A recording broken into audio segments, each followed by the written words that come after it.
Hey everyone out there in the internet world, Cody Fox here again, Cody Fox Media, Cody Fox Productions, Cody Fox Photo. Check me out, facebook.com/Cody Fox Media, or on Twitter at Cody4130. I'll put those links in the bottom of the video.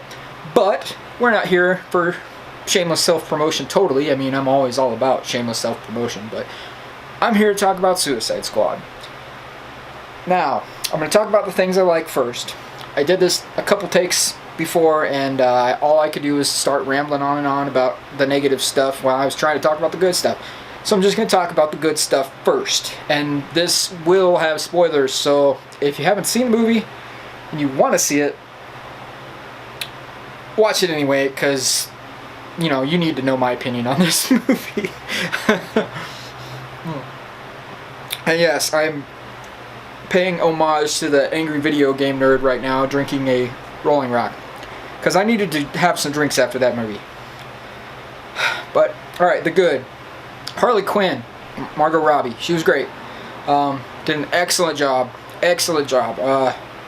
She was Harley Quinn, very much so in all ways, except for maybe a slightly different costume, which they have a few nods to the original style costume, and her costume worked well for this type of movie. But she was good. She was crazy. She was batshit crazy, as Harley Quinn is supposed to be. She was funny. She was good looking. So they nailed her. Okay, they nailed Deadshot as well. Will Smith was the best part of the movie. This was classic 90s Will Smith, back when he was making pure gold all the time. It seemed like, you know, he was funny, but at the same time, they did a great job of humanizing him, making him sympathetic towards the audience, or making the audience sympathetic towards him. They definitely gave you a reason to care about Will Smith more so than any of the other characters in the movie. The rest of the villains weren't too bad. One died off real fast. Like, as soon as they started doing the actual work that the Suicide Squad does, he was gone.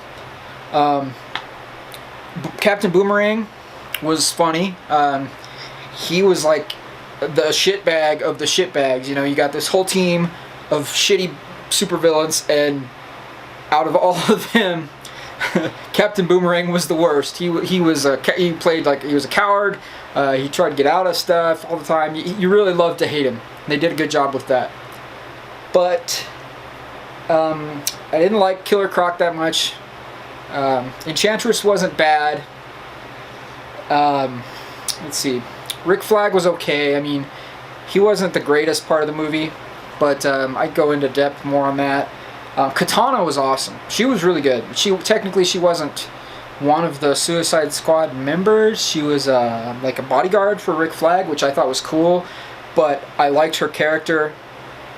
There were funny moments with her, but it wasn't, in the world of the movie, it wasn't funny to her, because she's just such a serious such a serious character in general. And Amanda Waller was done really well. I liked Amanda Waller as well. And I also liked the cameos from Batman and the Flash. The Flash cameo was awesome. Batman was cool, short-lived but cool, and they were definitely highlights of the movie. And like I said, Will Smith stole the show in this movie.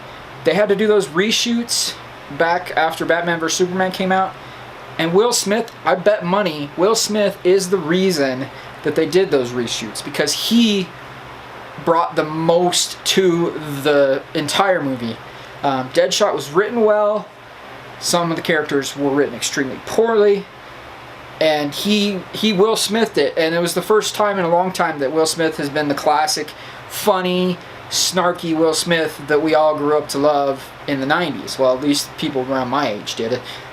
People after that, you're lost cause anyway. But yeah, Will Smith was awesome. 2 thumbs up for Will Smith. What else was good about this movie? Oh, the soundtrack. The soundtrack was really good, but they tried to they definitely tried to lift the Guardians of the Galaxy formula, and they failed. They failed miserably. The way they edited the movie with the soundtrack, which was awesome, it was jarring and it was dissonant, and it took you out of the experience. It really did.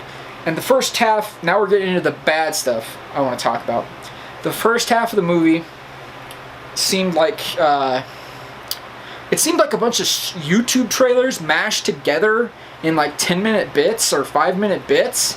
It was really weird and really took you out of the story. Like, it felt like they could have played all these moments as trailers for the movie on TV or YouTube or wherever, and they would have been perfect for the trailers because they had the strong soundtrack, awesome music, classic rock and roll, all kinds of good music.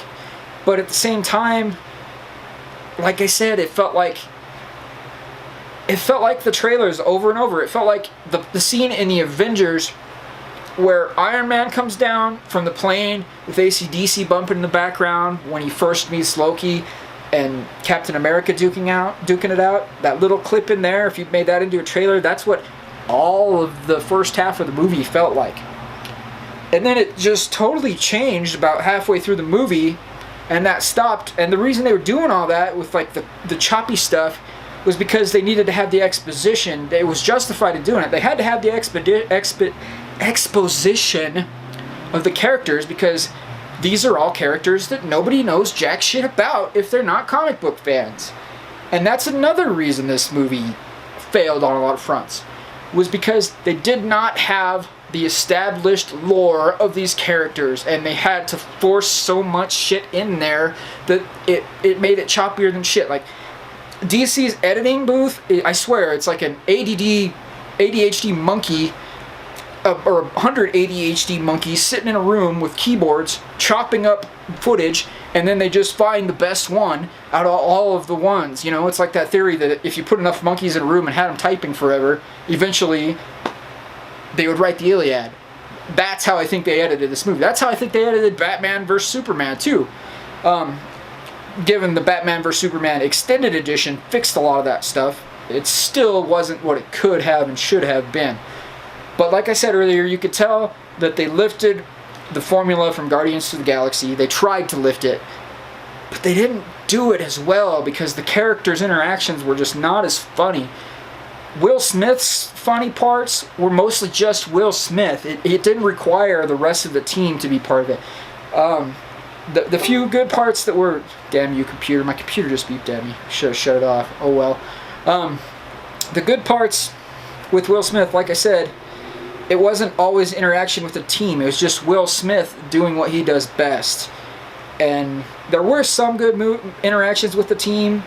Like towards the end, El Diablo had some good interactions towards the end, about halfway through towards the end. Like I said, Katana had some good interactions, but she was, you know, she's kind of a silent character. She didn't have that many lines. And Captain Boomerang had some good interaction with the team as well. But like Killer Croc was cringeworthy. And the Joker, oh my god, worst written Joker ever. And I am counting the old series with Adam West. I am counting the cartoons, all the cartoons, every single one, every single cartoon the Joker's ever been in. He was more well written than this movie. Okay? Batman 89, obviously. I mean, Jack Nicholson, you know, I mean, Heath Ledger stood up to him. But Heath Ledger's Joker was a total different character. It was a whole different psychology behind that Joker. And Jared Leto's Joker was trash. It was cringeworthy every time he was on screen.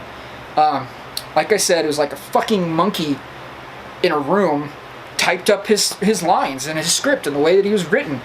Jared Leto, it doesn't matter what he did on screen, on camera, because his character was written so poorly. It was not the Joker. It was like a slightly more ridiculous version of Scarface minus the cocaine and chainsaws and guns. It was not the Joker. It was bad. It was flat out shitty. This Joker sucks. This is the worst Joker by far. Jared Leto's Joker sucked. He's talking about he wants a solo film for this Joker?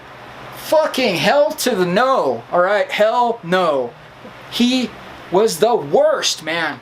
You know, Jack Nicholson was the funny gangster type, kind of crazy Joker.